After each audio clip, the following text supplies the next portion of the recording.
name is Morgan Duvall. I'm a physical therapist here at Flagstaff Bone and Joint, and today I'm going to be walking you through a few exercises that you can do post-operatively foot and ankle surgery if you have been told by your physical therapist or your surgeon that you can weight bear while wearing your cam boot, just like this one, okay?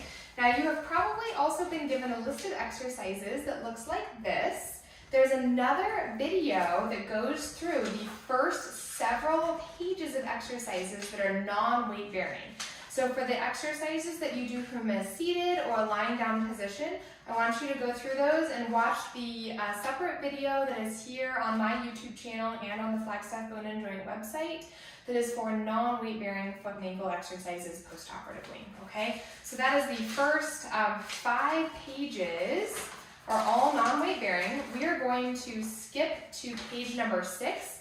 The first exercise on this page is the long arc quad.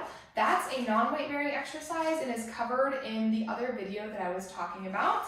We are going to start with weight shifting, okay? So I'm going to get rid of all the other pages. We only have 2 pages to go through. Lateral weight shifting. Now this exercise is to be done if your surgeon, like I said, or your PT has told you that you can put weight through your foot while wearing a cam boot like this one, okay? What I want you to do is I want you to stand with your hands on something that can help you balance, whether it's a chair, a countertop, something that's nice and sturdy, so that you have the ability to use your upper extremities to help with your balance, okay?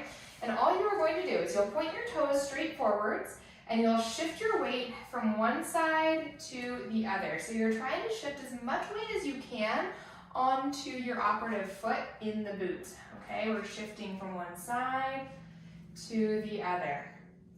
Now, if you can shift all of your weight onto the boot and pick up the other foot, that's fantastic. But if it hurts, don't do it, right?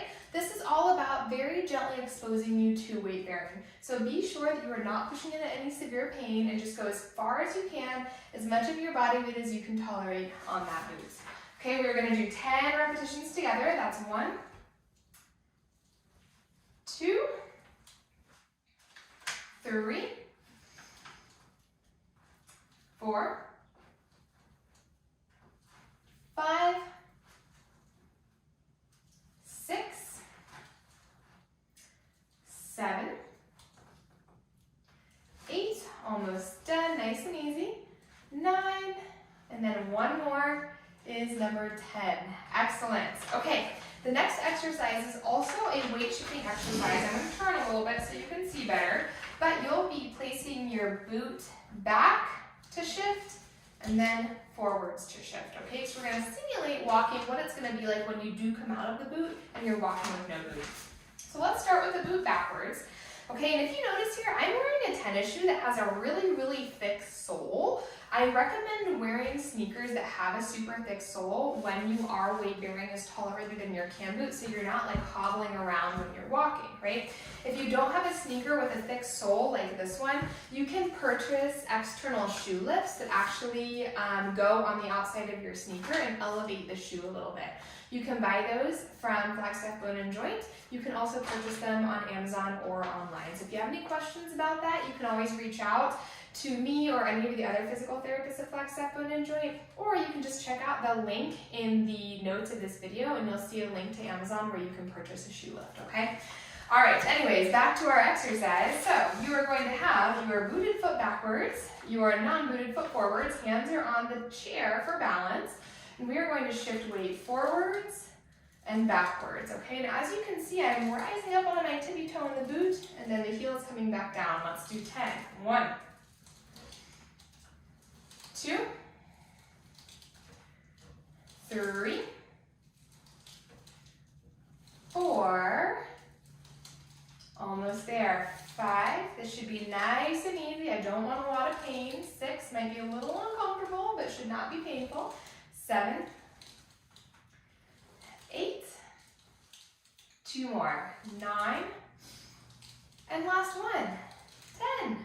All right, we are going to switch. So now your booted foot is going to be forwards and your non-booted foot is going to be backwards. You start on your heel on the boot and then you rock flat foot. Okay, let's go for it. 1,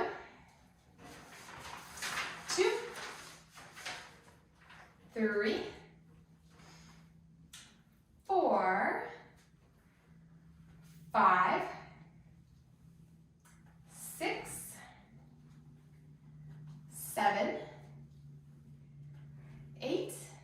2 more, 9, and last one, 10.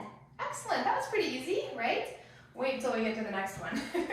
Okay, so next exercise on your list is called the 3-way hip, all right? So the 3-way hip, I'm gonna turn just so that you can see me a little bit better. We are actually going to do both sides for the 3-way hip exercise, okay? So we're gonna start by putting weight on the non-booted foot.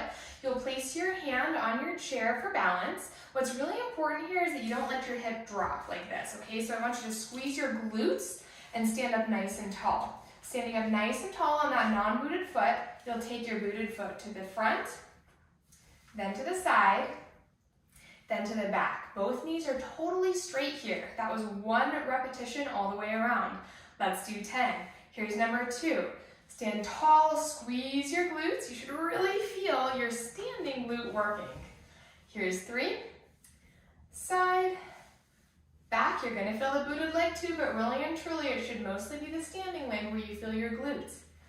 Awesome. Oh, halfway already. Here's number 5. Side, back. Number 6, side, back.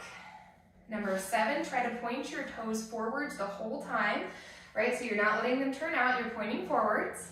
Number 8, side, back.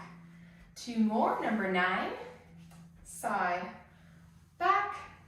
And number 10, forward, side, back. Oof, I feel my glute burning. I don't know about you. So we just did the non-booted foot. Now we are going to do the booted foot. I am going to spin my chair around so I can hold on. I definitely recommend holding on the same side as the standing leg. So in order to do this exercise comfortably, you do need to be able to put all of your weight on the booted foot without too much discomfort. If this is causing too much pain right now, go ahead and skip it. Don't worry about it. You will get to it soon, okay? So again, squeeze your glutes, stand up tall. You should really be squeezing your supporting glute more than anything else. Holding on for balance. Point your toes directly forwards in your boot and take your front leg forwards, side, back. That's 1. Let's keep going. Forward, side, back. If you feel like you need a break, you can always put your foot down in between. Here's number 3. Forward, just like I'm doing. Side, back. Yeah, number 4. Forward. I'm going to try without putting my foot down. Side, back. Good. Number 5. Forward, side, back. Number 6. Forward, side, back. Number 7. Forward, side, back. Number 8. Forward. I'm going to take a break again. Whew. Side, back. Number 9. Forward, side, back. And last one, number 10. Forward, side, back. Again, you should really be feeling that glute burn at this point. Nicely done. Okay, there's 2 more exercises on your list, and these exercises are actually to be done out of the boot. So, if you have not been told by your surgeon or your physical therapist that you can weight bear without your boot on, do not continue. You're done. Go ahead and rewind to the front of the video and do 1 more set of 10 of each one of those exercises we went through, okay? But if you have been told that you can weight bear without your boot, continue with me. Go ahead and take your boot off.